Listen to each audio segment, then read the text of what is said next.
And on the global scene, African Union Commission chairperson Faki says he will officially step down, ending rumors that he was trying to persuade 16 heads of state on the continent to form a blocking minority that would have allowed him to remain in office for a few more months. Addressing the foreign ministers at the 38th African Union Summit, the Chadian leader, who is completing a second four-year term, even made a humorous remark about his white hair in comparison to other ministers.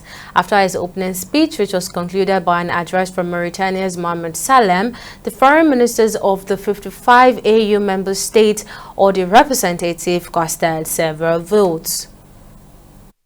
I will try to fulfill the dual obligation of reporting and also raising some questions about some issues, being well aware that we must not absolutely abuse of your precious time. A consolidated report of our achievements and an annual report have been distributed to you in accordance with our regulations.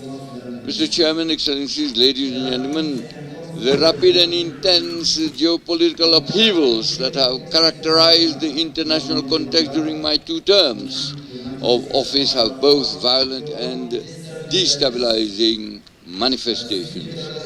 The sudden deterioration of the health situation following the outbreak of COVID-19 was unfortunately accompanied by major shocks and profound economic and diplomatic turbulence.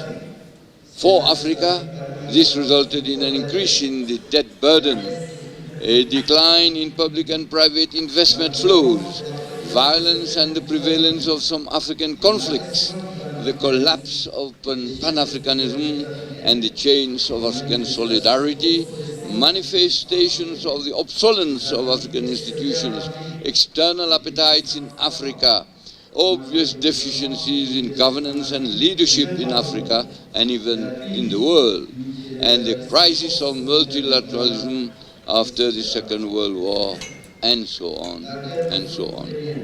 The Russia-Ukraine war, which began in February 2022, further darkened this picture, announcing a global geopolitical reconfiguration.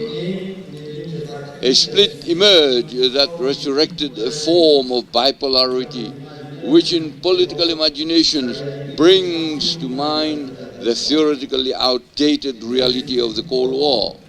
Deep uncertainties about the sustainability of peace and international cooperation have poisoned the minds